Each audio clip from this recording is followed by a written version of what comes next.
Hola compañeros, buenos días. El día de hoy veremos el tema de TIVA en cirugía bariátrica por Paulina Olagüe y Montserrat Enciso. Declaramos no tener ningún conflicto de interés. La obesidad es uno de los principales problemas de salud mundial. En México en el año 2025 se tenía una estimación de prevalencia de obesidad del 37.1% en personas adultas, con una mayor prevalencia en mujeres. Se estima que para el año 2030 la cifra aumentará hasta 45%.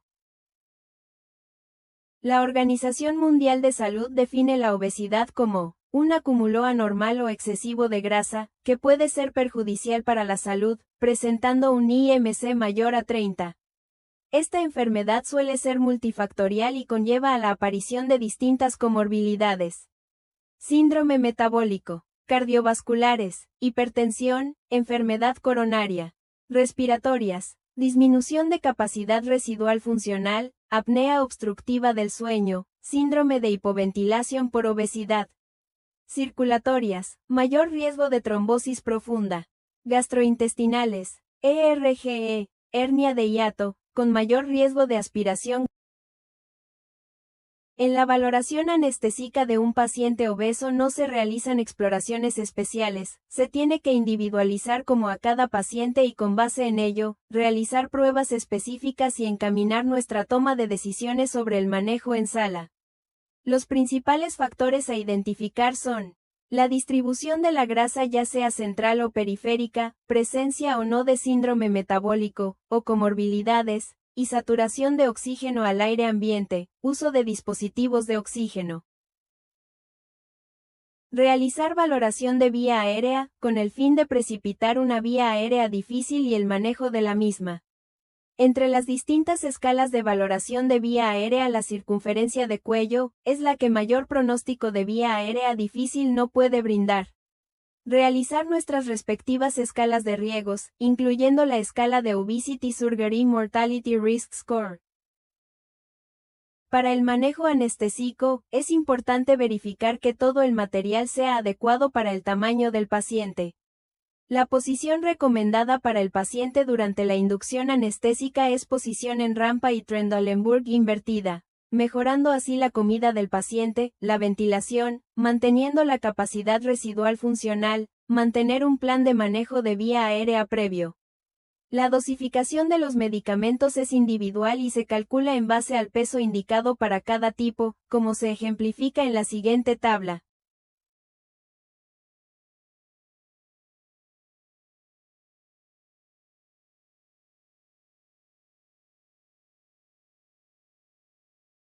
¿Cuál es el manejo anestésico que nosotros deberíamos manejar en un paciente obeso, para una cirugía bariátrica? El siguiente artículo presentado en la Revista Asiática de Anestesiología en el año 2021, Anestesia intravenosa vs anestesia por inhalación en la analgesia postoperatorios y la incidencia de náuseas y vómitos tras cirugía bariátrica, revisión sistemática y metaanálisis. Un artículo con nivel de evidencia 1A, incluye ensayos clínicos aleatorizados. Busca comparar el uso de ambas técnicas anestésicas y sus ventajas, evaluando principalmente la aparición de náuseas y vómitos, analgesia postoperatioa y recuperación clínica. TIVA, Propofol, VS inhalados, sevoflurano, desflurano. En las siguientes gráficas podemos observar el estudio de incidencia de náuseas postoperatorias, gráfica A, y vómitos postoperatorios, gráfica B. La gráfica de náuseas postoperatorias muestra un intervalo de confianza de 0.31 a, mostrando una significancia estadística, asimismo una heterogeneidad baja, dando mayor valor a los resultados de TIVA vs anestesia inhalada. En la gráfica B sobre vómitos postoperatioa vemos un importante intervalo de confianza de 1.3 a 7.4 y una heterogeneidad sumamente baja, lo cual tiene una relevancia clínicamente importante a favor de TIVA, con una reducción del 64% de aparición de vómitos postoperatorio frente a la anestesia inhalada. El siguiente artículo presentado en la revista de Anestesia, Analgesia y Cuidados Críticos en el año 2025 llamado Anestesia por inhalación y anestesia total intravenosa en paciente con obesidad, una revisión sistemática actualizada y un metaanálisis de ensayos controlados aleatorizados. Busca comparar el manejo anestésico entre ambas técnicas, buscando diferencias entre ambas en recuperación, complicaciones respiratorias, náuseas y vómitos postoperatorio y seguridad anestésica.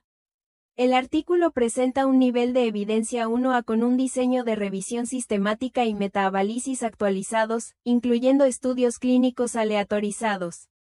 Se comparó el uso de Tiva, Propofol, remifentanilo, VS inhalados, sevoflurano, desflurano.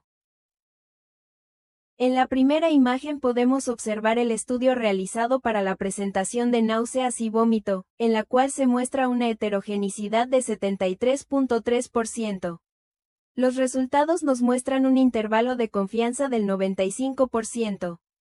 De 1.71 a 2.51. Lo cual nos describe que con uso de Tiva se presentaron menos casos de náuseas y vómito, aunque no es un resultado concluyente por la alta heterogenicidad del estudio. En la imagen siguiente podemos evaluar el estudio realizado para el tiempo de recuperación entre ambas técnicas anestésicas.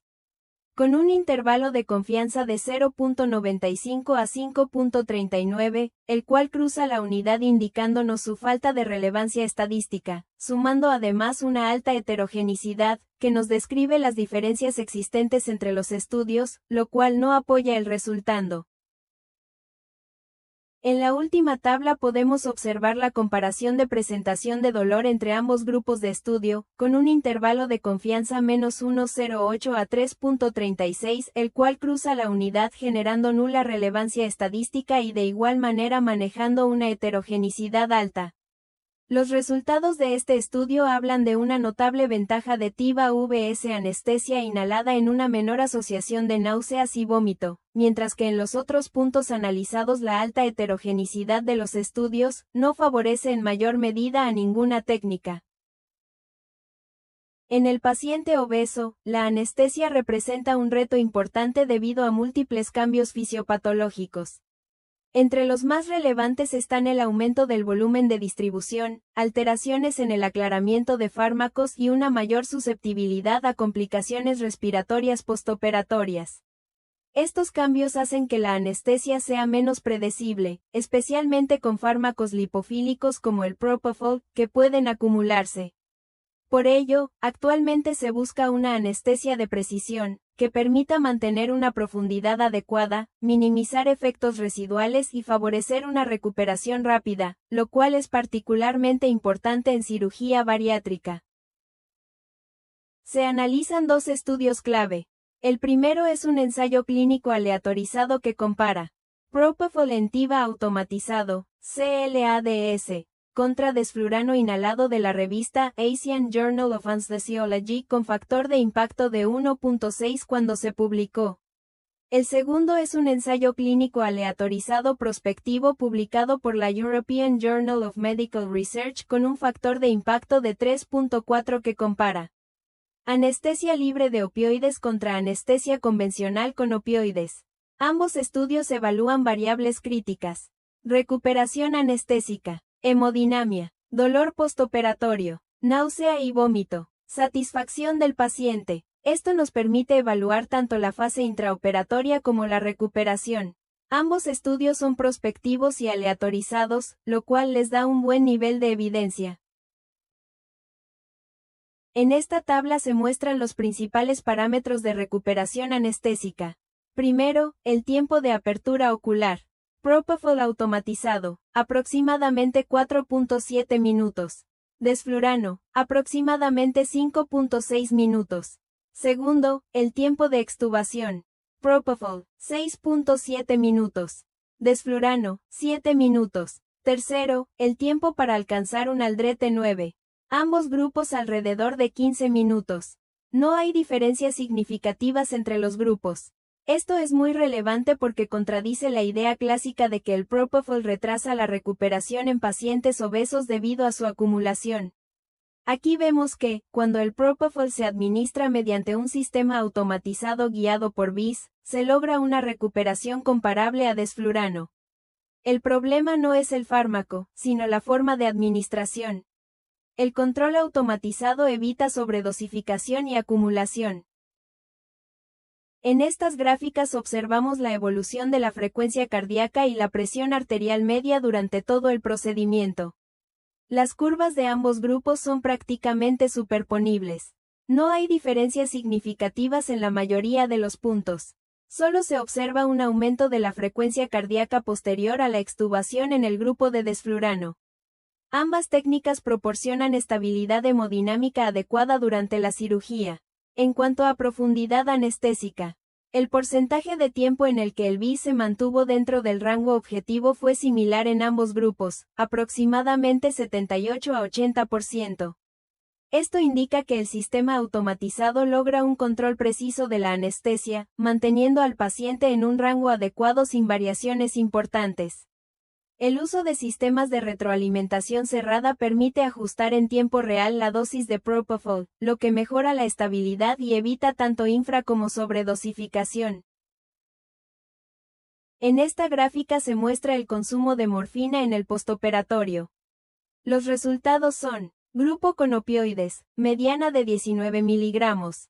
Grupo sin opioides, mediana de 8 miligramos. Existe una reducción significativa en el consumo de opioides en el grupo de anestesia libre de opioides. Esto se debe al uso de analgesia multimodal que incluye ketamina, lidocaína, magnesio y dexmedetomidina, los cuales actúan sobre diferentes vías del dolor. Ketamina flecha apuntando hacia la derecha antagonista NMDA. Lidocaína flecha apuntando hacia la derecha bloquea canales de sodio. Magnesio flecha apuntando hacia la derecha modula NMDA. Dexmedetomidina flecha apuntando hacia la derecha agonista alfa 2. Se logra un mejor control del dolor sin necesidad de opioides. Esto es clave porque los opioides aumentan el riesgo de depresión respiratoria y obstrucción de vía aérea en este grupo.